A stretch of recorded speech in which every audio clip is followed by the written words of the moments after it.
le programme de cette option? Alors le programme est vaste et varié. On va retrouver 4 grands blocs, donc 2 qui sont communs avec d'autres options comme le bloc informatique et le bloc intelligence artificielle. Mais on va aussi avoir 2 blocs spécifiques, un pour le biomédical et un autre pour l'intelligence artificielle orientée biomédicale. E-santé internationale. Ça c'est pour moi. Grâce à cette option, j'ai eu l'opportunité de réaliser un stage de 3 mois dans une start-up au Danemark.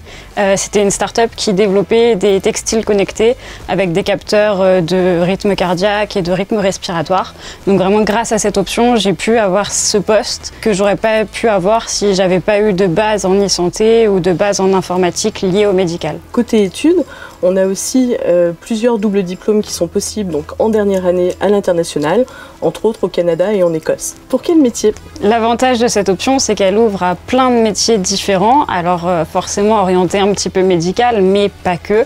On a beaucoup d'entreprises partenaires, comme par exemple Sanofi. Le CEA aussi, donc là on est dans les grosses entreprises, mais aussi des startups qui sont très intéressées par les métiers donc, du numérique au service de la santé. Et donc l'avantage de cette option, c'est que on connaît aussi bien le vocabulaire du numérique que celui de la santé, avec des compétences indéniables en numérique et intelligence artificielle, qui permettent de faire des outils très, très élaborés et innovateurs, surtout pour la santé.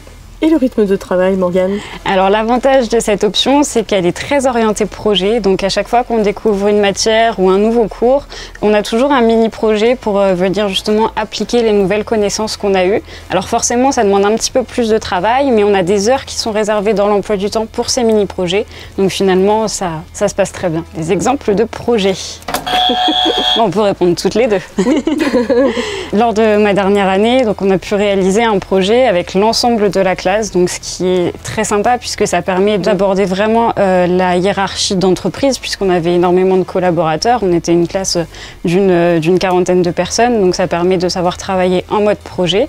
Et donc on avait réalisé une plateforme médicale qui couvrait plein d'options possibles, donc vous pouvez peut-être détailler. C'était donc une plateforme qui permettait de gérer un service d'urgence avec tous les acteurs donc associés, et on avait une interaction donc directe avec les patients ou les supposés patients par le biais d'applications smartphone ou d'applications web donc, qui permettaient donc, aux patients de faire une sorte de self-diagnostic dans un premier temps donc, par le biais d'un questionnaire, et les réponses à ce questionnaire étaient corroborées par une analyse de comportement qui permettait de confirmer les symptômes en fait. Y a-t-il des prérequis en bio? Alors non, aucun prérequis en bio. Avant d'intégrer l'ISEN, j'avais suivi une filière S-SVT, donc j'avais les petites bases de SVT qu'on peut retrouver au lycée, mais rien de très poussé. Le même diplôme à la sortie? Oui, évidemment. Comme toutes les options ISEN, on ressort tous avec le même diplôme à la sortie. Donc c'est ça qui est bien, parce que si on prend une option, ça ne nous diffère pas des autres options. Et l'avantage de cette option-là aussi, c'est qu'elle nous permet de toucher un petit peu à toutes les autres options qu'on peut retrouver à l'ISEN. Donc par exemple, avec des systèmes embarqués où on va créer des objets connectés pour la santé. On a également une partie de cybersécurité qui est très importante, puisque dans le médical, on touche à des données qui sont quand même confidentielles, comme le dossier médical partagé. Alors on peut intégrer cette option avec un bac+3. Cette fois, c'est moi qui bosse. Alors oui, bien sûr, évidemment, comme toutes les autres options. Des anecdotes? C'est pour moi. L'année dernière, on a eu la chance dans notre option d'accueillir un étudiant canadien, donc qui venait tout droit du Québec avec son accent et ses coutumes. Et on a eu l'opportunité de l'avoir avec nous pendant 6 mois. Donc c'était vraiment génial de pouvoir découvrir une nouvelle culture et une nouvelle façon de travailler aussi, puisque c'est pas la même que la nôtre. Donc c'était vraiment une expérience super enrichissante. La vie d'étudiant? Ah bah allez-y. Je ne prendrai pas la question.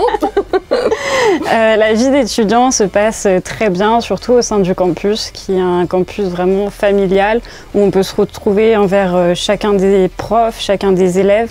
Il y a vraiment une ambiance de cohésion qui est assez exceptionnelle pour un campus.